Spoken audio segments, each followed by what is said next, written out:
सामाजिक नीति सर्पनीति दाता गुरु चाँद विश्वकवि। प्रथमे प्रणाम जानाई दलितेर मुक्ति सूर्य पूर्ण ब्रह्म श्री श्री हरिचाँद जगन्माता शांति देवीर रांगा पाय प्रणाम जानाई तादेर उत्तरसूरी पतित पावन गुरुचाँद माता सत्यभामार जुगल चरणे तारपरे प्रणाम जानाई उद्योगकार हरिबासने उपस्थित सकल भक्त और भक्तদের শ্রীচরণে। এখানে ওঝামশাই খুব ভালো কথা বলেছেন যে আমরা কারো উপরে কোনো দোষারোপ করে কোনো কথা বলবো না, খুবই ভালো কথা এবং সেইভাবেই বলার চেষ্টা করব। কিন্তু ঠাকুর গুরুচাঁদ বলতেন শুধু গুণগান নহে ধর্মের সার তৎপ্রীতি কাম হেতু কর্ম করতা। এতক্ষণ আমরা গুণগানই শুরু করলাম ঠাকুরের বা করিও, কিন্তু তার কিছু কাজের বিষয়ে আমি আপনাদের সামনে আলোচনা করব। যুগ যুগ ধরে কালে কালে প্রতিটি পথে প্রান্তরে চলছে অশেষ সংগ্রাম। সে সংগ্রাম কিসের সংগ্রাম? সে সংগ্রাম পরাধীনতার গাঢ় কালো অন্ধকারের রাজত্ব থেকে আলোকের রাজত্বে বিচরণ করার সম্ভব সংগ্রাম। সে সংগ্রাম দুঃখ থেকে সুখ, সীমা থেকে অসীম এবং পরাধীনতা থেকে স্বাধীনতার মুক্ত আকাশে নীল আকাশ তলে স্বপ্ন দেখার সংগ্রাম। পরাধীনতার কঠিন শৃঙ্খলকে ছিন্ন করে যুগে যুগে মানব সমাজ সংগ্রাম করেছে। অপমানিতের জীবনকে পেছনে ফেলে রেখে এসে আত্ম উন্নতি আত্মসম্মান রক্ষার্থে সর্ব দেশের মানুষ সব সময় সংগ্রাম করেছে। আমাদের আধুনিক ভারতবর্ষে অর্থাৎ ইংরেজ আগমনের পরে এই শিল্প প্রধান শিল্প নির্ভর ইংরেজ রাজত্বে দলিত সমাজ তাদের আত্মমর্যাদা এবং আত্মসম্মান ফিরে পাওয়ার জন্য বহুবার সংগ্রাম করেছে। সেজন্য বহু মহামনীষী তাতে যোগদান করেছেন এবং নিজের প্রাণ দিয়েছেন। আধুনিক কালে যে আন্দোলন হয়েছে সে আন্দোলন এই সমাজে প্রচলিত মনুবাদ, যে মনুবাদের অন্তরালে সৃষ্টি হয়েছিল জাত ব্যবস্থার নামক ঘৃণ্য প্রথা, এবং যে মনুবাদের অন্তরালে এই জাত ব্যবস্থার ফলে সমাজে সৃষ্টি হয়েছিল বৈষম্য, সেই বৈষম্যকে সমান করার জন্য হরিচাঁদ এসেছিলেন। তার সর্বাপেক্ষা প্রথম অবদান এই দলিত সমাজকে ধর্ম, কারণ এই ধর্মের নামে এই দলিত সমাজকে শোষণ করা হতো। তাই তিনি নিজের আঙ্গিনায় প্রতিষ্ঠা করলেন ধর্ম। তিনি নিজে ভগবান হলেন, ভগবান হয়ে সমাজের সামনে পরিচয় দিলেন পূর্ণ আমি হরিচাঁদ, অপূর্ণের পিতা, সাধনা আমার কন্যা, আমি জন্মদাতা, আমি হরিচাঁদ দেবে পূর্ণ অবতার, অজর অমর আমি ক্ষীরধীশ্বর। নিজের আঙ্গিনায় প্রতিষ্ঠা করলেন ধর্ম, নিজে ভগবান হলেন এবং এই দলিতের সকল প্রকার অভিষ্ট তিনি পূরণ করলেন। এই দলিত সমাজকে হরিচাঁদের সর্বাপেক্ষা মূল্যবান অবদান স্বীয় পুত্র গুরুচাঁদকে তিনি দিলেন। গুরুচাঁদ তার বাবার সঙ্গে ভক্তালয়ে যেতেন। তিনি দেখতেন তার বাবার ভক্তরা যখন তার শ্রীপাদ পদ্মে এসে প্রণাম করে, তাদের চোখের উষ্ণ যে অশ্রু, সেই পরিমাণ সামনে বসে গেছে উষ্ণ অশ্রু, গরম অশ্রু, সেই অশ্রুর ভাষা গুরুচাঁদ বুঝতেন। তিনি জানতেন এটা শুধু ভক্তির অশ্রু নয়, এটা বেদনার অশ্রু, এটা প্রবঞ্চনার অশ্রু, এটা পতিতের অশ্রু। এবং ওই ভাষাকে বোঝার জন্যই হরিচাঁদ গুরুচাঁদকে এনেছিলেন। পরবর্তী সময়ে গুরুচাঁদ বলেছিলেন, আমি যে বিদেশি তাহা জানি আমি মনে, সামনে বসে কথা বললেন, আমি যে বিদেশি তাহা জানি আমি মনে, এদেশে এসেছি শুধু বাবার কারণে। এত বড় দাবা দেশ আগে নাহি জানি, আসিয়া বেকুব হয়ে বসে জেদ কানে। গুরুচাঁদ দিলেন এই সমাজকে সব। তাই আমি বললাম ধর্মনীতি, অর্থনীতি, সামাজিক নীতি, সভ্য নীতি দাতা গুরু চাঁদ বিশ্বপতি। আমাদের এই যে ভাতৃ সম্মেলনটা তার 125তম জন্ম জয়ন্তী আজ পালন করছে। তার মানে এর পূর্বে 124টি পালন হয়েছে। মাসে একবার করে হয়, মধ্যে এক মাস হতে পারেনি, আপনারা জানেন তার কারণ। এবং সেটাই কি আবার এখানে পালন করা হচ্ছে। এবং এর আয়োজন করেছেন মতুয়া ভক্তদের ভিতরে যারা বিশেষ করে ব্যবসা করেন, তারা কোনো হরিসভা মহোৎসবে যোগ দিতে পারেন না, বিশেষ করে দিনের বেলায়। কিন্তু এই দিনটা তাদের ফাঁকা, এই দিনটা তাদের ব্যবসায় কোথাও তেমন বাজার থাকে না। তাই এই দিনটাকে তারা স্থির করলেন আমরা ভাতৃ সম্মিলন করব। সবাইকে আমি আমার শ্রদ্ধা মস্তকে প্রণাম জানাই। তাদের প্রচেষ্টায় এত ভক্ত সমাগম হতে পারে। কিন্তু যেহেতু তারা সকলেই ব্যবসায়ী, তাই তাদের উদ্দেশ্যে আমি দুটি কথা বলবো। আমি প্রথমে বলেছি ধর্মনীতি, অর্থনীতি, সামাজিক নীতি। গুরুচাঁদ ঠাকুর যে অর্থনীতি সমাজে প্রচলন করেছিলেন, সেই অর্থনীতি সম্বন্ধে আমি আপনাদের সামনে কিছু উপস্থাপন করব, যা আমি সংগ্রহ করেছি বিভিন্ন বই পুস্তক থেকে। আপনারা সকলে জানেন এখানে বয়োবৃদ্ধ লোক অনেকেই বসে আছেন। যেখানে ওড়াকান্দি ছিল, ওড়াকান্দির চারিদিকে শুধু অথই জল আর জল আর জল। যেখানে একটু দ্বীপের মতো দেখা যেত, যেখানে ঘন গাছপালা দেখা যেত, সেখানেই একটা গ্রাম। আর কোথাও কিন্তু গ্রাম নেই। মাসের পর মাস, বছরের পর বছর জলে ডুবে থাকতো কোন কোন অঞ্চল। এমনি একটা অঞ্চল মল্লকান্দি। যারা সেদেশের লোক আছেন, যারা গেছেন, আমার সৌভাগ্য এখনো হয়নি। অবশ্য ঠাকুরের কাছে প্রার্থনা করি, যেখানে তোমার পাগলরা তোমার কীর্তনের খোলায় তাদের পায়ের ধুলি ছেড়ে গেছে, জীবনে একটা দিন অন্তত সেখানে যেতে আমাদের সৌভাগ্য দিও। যেতে পারেনি। মল্লকান্দি ওড়াকান্দির পাশেই অবস্থিত। মল্লকান্দিতে এই পরিস্থিতি বিশেষভাবে পরিলক্ষিত হলো একবার। তাই সেই গ্রামের লোক কেউ কেউ মরে গেল, কেউ কেউ গ্রাম ছেড়ে অন্যদিকে চলে গেল। যারা ছিল তারা অন্যের ঘরে কাজ করে কোন রকমের জীবিকা নির্বাহ করে রইল। তখন ঠাকুর হরিচাঁদ আছে। গুরুচাঁদ তখন বড় হয়েছে। গুরুচাঁদ দেখেন সবকিছু, গুরুচাঁদ দেখেন সবকিছুই, কারণ তাকে দেখার জন্যই ঠাকুর হরিচাঁদ এনেছিলেন। তাই ওই মল্লকান্দিবাসীরা সকলে এসে ঠাকুরের কাছে হাজির হলেন। তারা বললেন, ঠাকুর, না জানি কোন পুণ্য ফলে তোমা হেন নিধি, দিন নম শূদ্র কুলে পাঠাইছে বিধি। আমরা তো আমাদের জন্ম মাটি ছাড়তে বাধ্য হয়েছি, অনেকে মরে গেছে, অনেকে পরের ঘরে গোলামি করে আমরা বেঁচে আছি।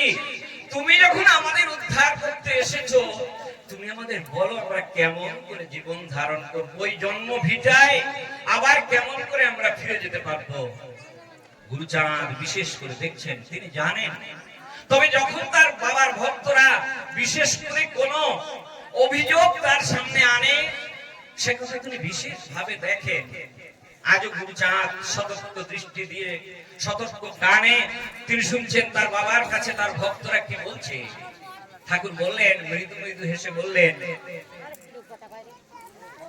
তোরা ব্যবসা কর, ব্যবসা করলে তাহলেই তোদের অভাব দূর হবে। তারপরে তোরা আগামীতে চাষ করিস। তার মুখের বাক্য, চাষটা ভালো হতো। এখন যারা গেছেন তারা দেখবেন মল্লকান্দি, ওড়াকান্দি আর যত যত গ্রাম আশেপাশে আছে তারা খুবই উন্নত হয়েছে। কিন্তু একটা কথাকে আমাদের সমাজ তখন মেনে নিতে পারলো না। সে কথাটা কি? না, তোরা ব্যবসা করিস। কারণ আমাদের জন্য ব্যবসা নয়, ব্যবসা আমাদের জন্য নয়।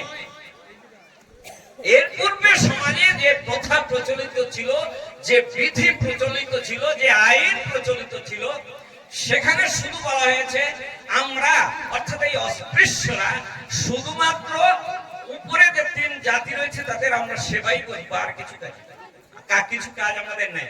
একমেব তুশূদ্রস্য প্রভু কর্ম সমাদিশ এতেষামেব বর্ণানাম শুশ্রূষাম না অনুসূয়া।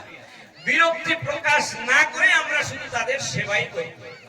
আর অর্থের ব্যাপারে অর্থ বলছে না, যো লোভাত ক্ষম জাত্যা জীবেত উৎকৃষ্ট কর্মভি ত্বাম রাজা নির্ধনম কৃত্বা ক্ষিপ্রমেব প্রবাসতে। অধম জাতির লোক নিজের ধর্মকে যদি ত্যাগ করে সে অর্থ উপার্জন করে, অর্থ সঞ্চয় করে, তাহলে রাজা তাকে তার রাজ্য থেকে উৎখাত করে দাও, উচ্ছেদ করে দাও, অন্য কোথাও তাড়িয়ে দাও তাকে। তাই সাহস পায়নি সেদিন। কিন্তু গুরুচাঁদ শুনেছিলেন তার বাবা কি বলছেন।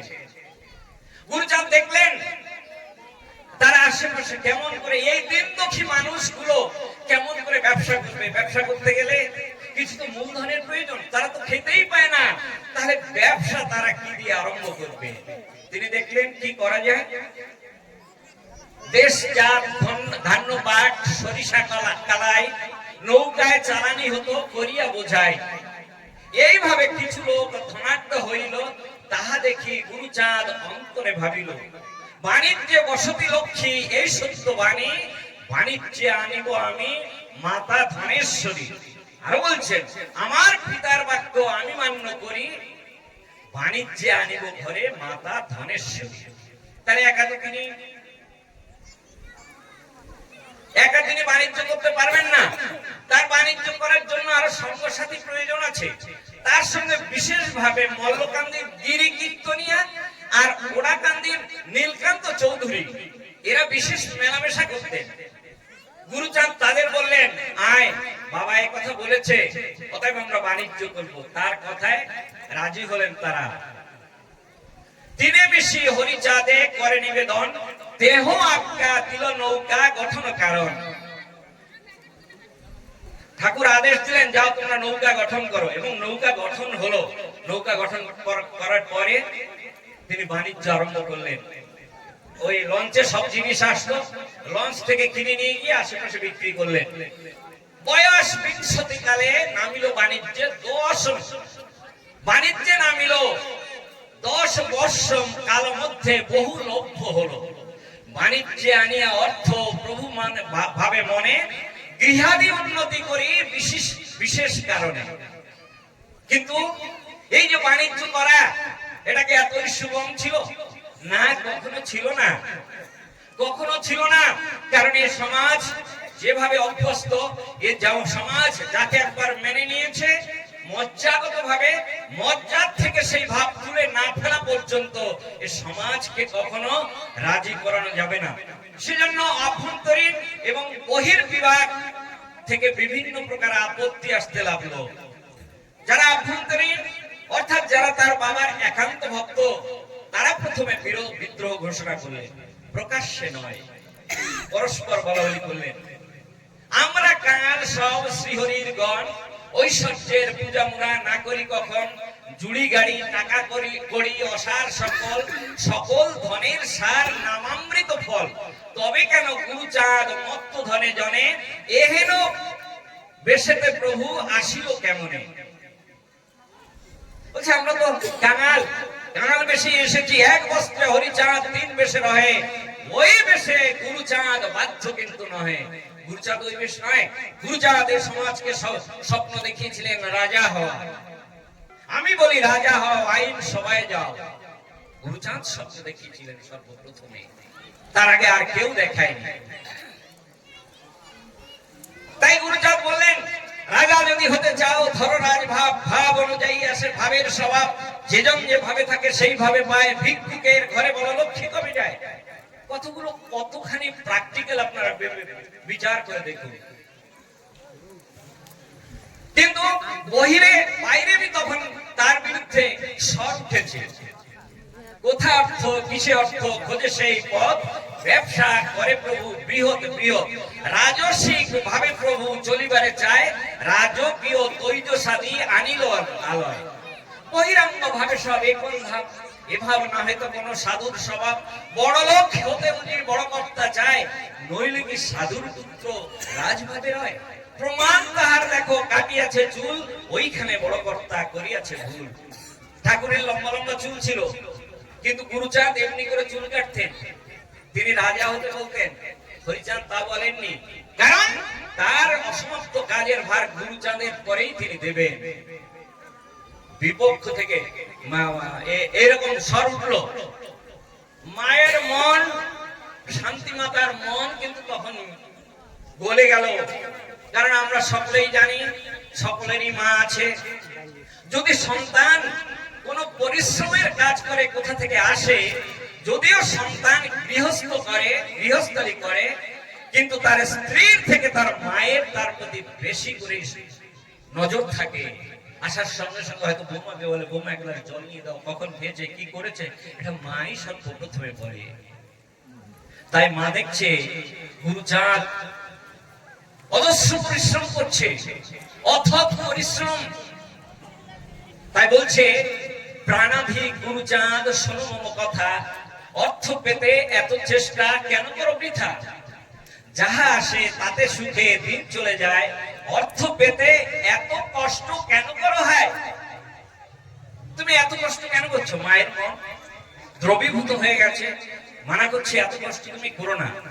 গুরুচাঁদ কি বলছে, ভক্ত দত্ত দ্রব্য প্রতি কবু দৃষ্টি নাই, গায়ক ক্লেশে আনি অর্থ আমি ভাবি তাই।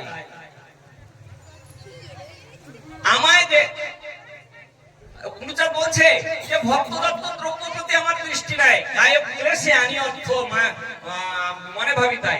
আমি তাই চেষ্টা করি সংসার গড়াতে, আমায় যে হবে মাগো কাজ করে খেতে, আমায় কাজ করে খেতে হবে। শুধু আমায় নয়, তিনি বলেছেন এ জাতির মধ্যে আমি যে কর্ম করিব, পৃথিবীর জীব দ্বারা সে কর্ম সাধিব। সবাইকে দিয়ে আমি সেই কাজ করবো। কেন? কারণ এইরকম শুধু যে বঙ্গদেশে তখন শুধু এই দলিতরা ছিলেন তা নয়, সমগ্র ভারতবর্ষে তখন দলিতরা আছে। তারা ওই যেমন কষ্ট আমরা ভোগ করছি, তেমন কষ্ট সবাই ভোগ করছে। তাই সবাইকে আমি সন্দেশ দেব, আমি এই আদর্শ সবাইকে শেখাবো গুরুচাঁদের তাই মন। এখানে অনেক বৈষ্ণবরা বসে আছেন, আপনারা গীতা পড়ে থাকবেন। গীতায় ভগবান বলছে, শ্রীকৃষ্ণ বলছে, অর্জুনকে যখন বারংবার যুদ্ধ করার জন্য প্রেরণা দিচ্ছে, উৎসাহ দিচ্ছে, উদ্দীপনা দিচ্ছে, অর্জুন কিছুতেই রাজি না। কারণ সে স্বজন বধ করে পাপ অর্জন করতে চায়। বলছে না এটা তোমার ধর্ম। নামে বর্থস্তি কর্তব্যম ত্রিষু লোকেষু কিঞ্চন নান ব্যক্তম অবক্তব্যম বর্তয়েব চ কর্মণি। পার্থ কিছুই নাই কর্তব্য আমার, এ জগতে অপ্রাপ্ত কিবা আছে আর, পাইতে হইবে হেন বস্তু কিছু নাই, তথাপি কর্মেতে আমি ব্যাপৃত সদাই। তথাপি আমি কাজ করি। বলেছেন আমরা সকলেই জানি ধর্ম সংস্থাপন করার জন্য কৃষ্ণ রথের সারথি হয়েছেন। তাই যত বড় কাজই হোক না কেন, যত ছোট কাজই হোক না কেন, কাজ তো কাজ, তিনি জগৎবাসীকে সেটা শিখিয়েছেন। আর গুরুচাঁদ তেমনি কথা বলছেন, আমি তাই চেষ্টা করি সংসার গড়াতে, আমায় যে হবে মা গো কাজ করে খেতে। মায়ের শান্তি, মায়ের আর কোন কথা রইল না। কারণ তিনিও জানতেন যে কি জন্য আমরা এসেছি, ঠাকুর কি জন্য আমাকে এনেছে, কি জন্য গুরুচাঁদকে এনেছে। তিনি আর কিছু বললেন না। ঘর দুয়ার তৈরি হলো। এবার সে শুধু একাই হলে হবে না, তার যারা, তার বাবার ভক্ত যারা, তার জাতির যারা, তাদের সবাইকেই তার উন্নত করতে হবে। কারণ যখন তার বাবাকে এসে ওই ভক্তেরা প্রণাম করত, তাদের চোখ দিয়ে যে অশ্রু গড়িয়ে পড়তো, তাদের চেহারা দেখে অন্নহীন, বস্ত্রহীন, অর্থহীন দিন অসময়ে দুঃখ ভরে হয়েছে প্রবীণ। তাদের প্রবীণ হওয়ার, বুড়ো হওয়ার বয়স হয়নি, কিন্তু না খেয়ে না পরে তারা বুড়ো হয়ে গেছে। গুরুচাঁদ ভাবতেন এই অসহায় লোকটি, এই অকাল বৃদ্ধ পীড়িত লোকটি যে জাতির মায়ের গর্ভে জন্ম নিয়েছে, আমিও সেই জাতির মায়ের গর্ভে জন্ম নিয়েছি, যে জাতির মায়ের বক্ষস্তন পান করে সে এমনি অবস্থা হয়েছে, সেই জাতির মায়ের বক্ষসুধা আমিও পান করেছি। অতএব এরা আমার ভাই, এরা আমার আত্মীয়, এরা আমার আপন জন। তাই আপন জনকে উন্নত করা আমার কর্তব্য।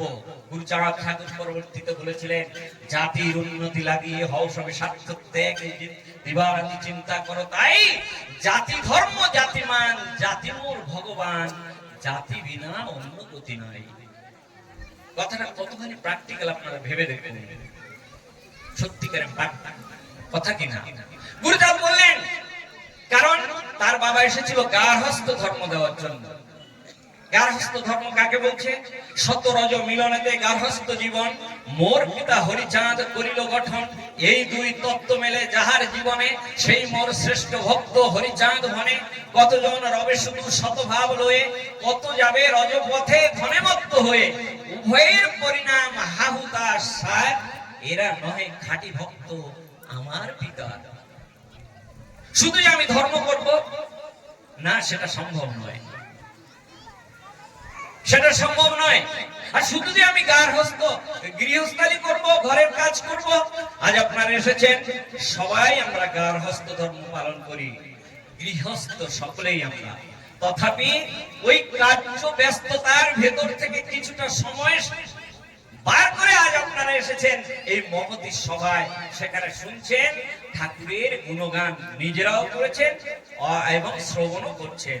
গুরুচাঁদ এমনি চেয়েছে না, গুরুচাঁদ ঠাকুর 90 বছর জীবন ধারণ করেছিলেন। সেই জন্ম থেকে তার বাবাকে স্টাডি করতে, দেখতে দেখতে এসে 20 বছর বয়স থেকে আরম্ভ করেছেন এই জাতির উন্নতির কথা, উন্নতির কাজ নিয়েছেন তিনি। তাহলে 90 বছর ধরে তিনি যা করেছেন, তাকে বলতে নিশ্চয়ই সময় লাগে। এবং সেজন্য সকলের কাছে আমার করজোড়ে প্রার্থনা, আপনারা যে পতাকা নিয়েই চলেন না কেন, অর্থাৎ যে সম্প্রদায়ে থাকুন না কেন, গুরুচাঁদকে জানার প্রয়োজন। গুরুচাঁদকে জানার প্রয়োজন। কারণ বাবা সাহেব বলতেন, যে নিজের অতীতকে জানে না, সে ভবিষ্যৎ করতে জানে না। অতীতকে জানার প্রয়োজন। কি করে আজ আমরা এখানে এলাম, সে কথা জানার প্রয়োজন। গুরুচাঁদ বলছে, খুব সহজেই শেষ করব। গুরুচাঁদ বলছেন, গৃহপক্ষে অর্থ হয় পরম সম্বল। গৃহপক্ষে অর্থ পরম সম্বল বলছে, না হলে লক্ষ্মীর কৃপা কোনো গতি নাই, লক্ষ্মীর সহিত রহে গোলক গোসাই। গৃহপক্ষে অর্থ হয় পরম আশ্রয়, সৎভাবে সেই অর্থ লইবে সদায়। অর্থে আছে মহাশক্তি লক্ষ্মীর বাহন, যথা লক্ষ্মী তার সাথে রহে নারায়ণ।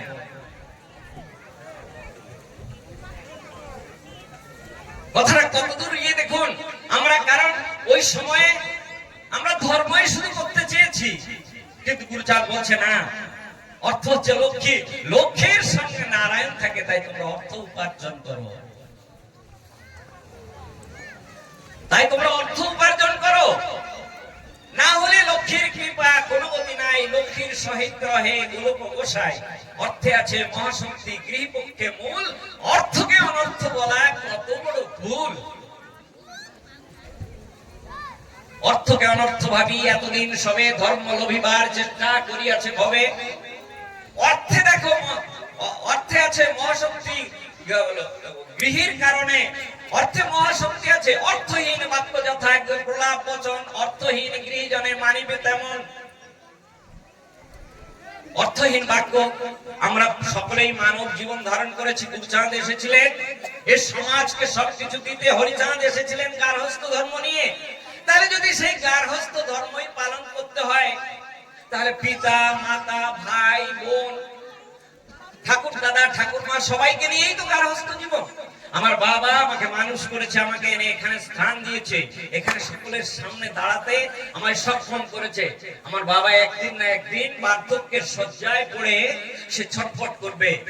আমি যদি উপযুক্ত পুত্র হই, তাহলে আমার বাবাকে সেই বার্ধক্যের সময় তার মুখে একটু ওষুধ যদি আমি তুলে দিতে পারি, তাহলে আমি উত্তম সন্তান। আর যদি তাহলে আমি নাই পারি, তাহলে তো আমি কুলাঙ্গার। এটা সেই কথাই বলছে। অর্থহীন বাক্য যথা প্রলাপ বচন, অর্থহীন গৃহীজনে মানিবে তেমন। অর্থে আছে মহাশক্তি, গৃহপক্ষে মূল। অর্থকে অনর্থ বলা কত বড় ভুল, কত বড় ভুল। যা হোক, আমিও ছাড়তে প্রস্তুত। যদি আবার আপনাদের আশীর্বাদ কখনো হয়, তাহলে নিশ্চয়ই ঠাকুরের এই বিষয়ে আলোচনা করব। অনেক জায়গায় তার শিক্ষানীতি বিষয়ে আলোচনা করেছি, অর্থনীতি বিষয়ে আমি এর পূর্বে কোথাও আলোচনা করিনি। এই গ্রামে অবশ্য একবার এসেছিলাম বিপুল দাদের বাড়িতে, গোসাই বিপুল দা, ওনাদের বাড়িতে রাত্রবেলায় ওই যে বসে আছেন, রাত্রবেলায় এখনই সবাই এসেছিলাম। আজ দ্বিতীয়বার আপনাদের গ্রামে এলাম। আপনারা মনোযোগ সহকারে আমার কথা শুনেছেন, সেজন্য আপনাদের সকলের শ্রীচরণে আমি কৃতজ্ঞতা জানিয়ে আমার আলোচনা এখানে আমি শেষ করছি। জয় হরিচাঁদ, জয় গুরুচাঁদ, জয় সকল ভক্তবৃন্দের জয়।